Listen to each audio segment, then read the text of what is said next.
नमस्कार दोस्तों, अभिनंदन है मेरे यूट्यूब चैनल रमा सर्वे पर। जानते हो मित्रों, सबसे ज़्यादा प्यार माँ ही क्यों करती है? तुम्हारे अच्छे बुरे कर्मों का फल माँ ही क्यों भरती है? जानते हो क्या, एक माँ का प्यार सबसे पवित्र क्यों माना जाता है? एक माँ का ममत्व क्यों सबसे सर्वोपरि कहलाता है? 9 महीने कोख में पालना, कच्चे घड़े सा संस्कारों में ढालना, उंगली पकड़कर चलना सिखलाना, गलती करने पर सही राह दिखलाना, यही तो है एक माँ का अफसाना दोस्तों। शरारत करने पर फटकार लगाना, अपने हाथों से तुम्हें खाना खिलाना, संग तुम्हारे बैठ दुख बांटना, सहेली समझ कभी चुगली लगाना, घर का पूरा बोझ अपने कंधों पर उठाना, सभी मुसीबतें चुप करके सह जाना, फिर भी भला बुरा कहलाना, दुनिया की माया से बच्चों को बचाना, ममता की छाया से उसे सहलाना, सभी के पसंद का खाना बनाना, मकान को घर बनाने में जी जान लगाना, दूसरों की खुशियों में उसका ढल जाना, घर आंगन में खुशियां भर लाना। कहने को तो एक छोटा सा शब्द है, पर इस छोटे से शब्द में हम सभी की पूरी दुनिया बसती है। मन को एक सुकून सा मिल जाता है जब वह दिल खोल कर हंसती है। एक माँ ही तो है जो सबके चले जाने के बाद भी खड़ी रहती है, हमारे गमों में संग रोती है, खुशियों में बसंत के फूलों से खिलती है, घर परिवार के खातिर अपने सपनों को रौंद देती है। न जाने कितने बलिदान, कितने संघर्ष अपने सिर लेती है वो।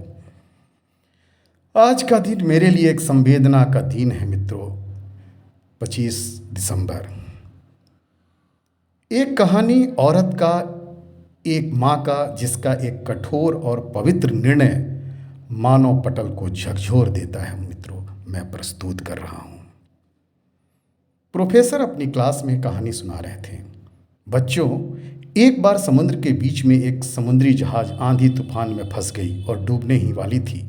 तब कप्तान ने सभी को सीप खाली करने का आदेश दिया। उसी जहाज पर एक युवा दंपति थे। जब लाइफ बोट पर चढ़ने का उनका नंबर आया तो देखा गया नाव पर केवल एक ही व्यक्ति के लिए ही जगह है। इस मौके पर आदमी ने अपनी पत्नी से कुछ बातें की और नाव पर कूद गया, उसे अकेला छोड़कर। डूबते हुए जहाज पर खड़ी औरत ने जाते हुए अपने पति से चिल्लाकर एक वाक्य कहा था।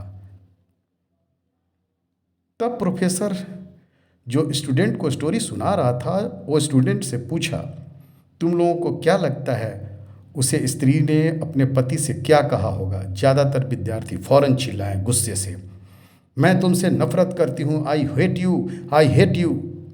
प्रोफेसर ने देखा एक स्टूडेंट एकदम शांत बैठा हुआ था। प्रोफेसर ने उससे पूछा कि तुम बताओ, तुम्हें क्या लगता है? वह लड़का बोला, मुझे लगता है औरत ने कहा होगा हमारे बच्चे का ख्याल रखना। प्रोफेसर को आश्चर्य हुआ। उन्होंने लड़के से पूछा, क्या तुमने यह कहानी पहले सुन रखी है क्या? लड़का बोला, जी नहीं, लेकिन यही बात बीमारी से मरती हुई मेरी माँ ने अपने पिता से कही थी, मेरे पिता से कही थी। प्रोफेसर ने दुखपूर्वक कहा, तुम्हारा उत्तर सही है बेटे। प्रोफेसर ने कहानी आगे बढ़ाई। जहाज डूब गया, स्त्री मर गई, पति किनारे पहुंचा और उसने अपना बाकी जीवन अपनी एकमात्र पुत्री के समुचित लालन पालन में लगा दिया।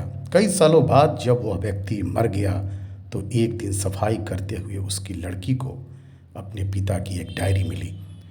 डायरी से उसे पता चला कि जिस समय उसके माता पिता उस जहाज पर सवार कर रहे थे तो उसकी माँ एक जानलेवा बीमारी से ग्रसित थी और उनके जीवन के कुछ दिन ही शेष थे।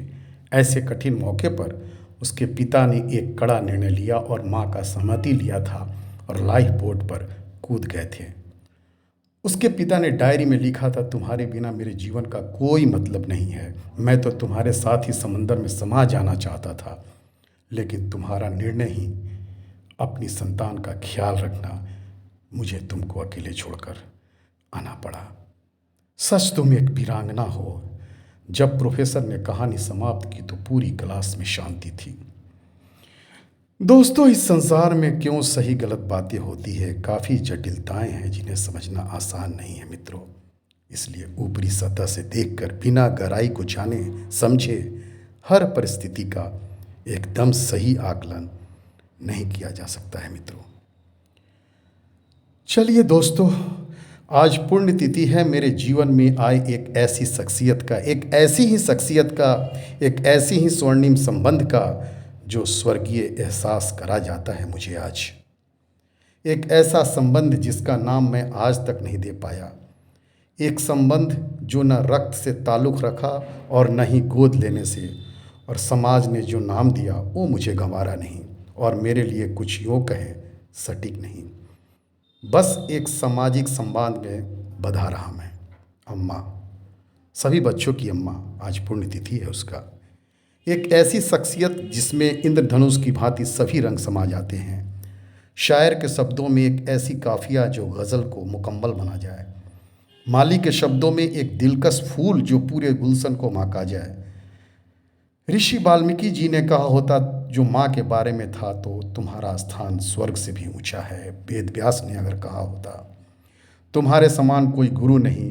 पैगंबर मोहम्मद ने अगर कहा होता एक हस्ती जिसके कदमों के नीचे जन्नत है, तो इसमें कोई भी अतिशयोक्ति नहीं होती। और मैंने कहा तेरी सूरत से अलग भगवान की मूरत क्या होगी। मेरे जीवन के दूसरे पड़ाव की एक व्याख्या थी वो, एक एहसास थी वो, मुझे पता नहीं। जिससे मुझे एक प्यार मिला था, मैं भी उस रिश्ते को एक पहचान दिया था। मैं उस पौधे को खाद दिया था। उस पौधे की बढ़ती पत्तियों को मैं रोज निहारता था, गिनता था। उस रिश्ते के नए आयामों को मैं रोज देखता था। आज के दिन वो रिश्ता टूट गया, जैसे वह हमसे भी रूठ गया। मैं काफ़ी इंतज़ार किया था कि इस पौधे में फूल लगेंगे जो हमारी बदरंग अतीत की छवि को ढक देंगे। मैं काफ़ी इंतज़ार किया कि इस रिश्ते की नई परिभाषा बनेगी जो इस बुरे पहलुओं से परे होगी। फिर भी वो रिश्ता टूट गया और आज के दिन वो पौधा सूख गया। मैं सोचता हूँ शायद इसी अति अनुराग के कारण वो रिश्ता टूटा होगा, जैसे बहुत सींचने के कारण जल जमाव से वह रिश्ता पौधा समझ सूख गया होगा। वह भी सदा के लिए हमसे रूठ गया, वह भी सदा के लिए हमसे रूठ गया। मेरी एक भावभीनी श्रद्धांजलि उस शख्सियत के लिए। बहुत बहुत धन्यवाद।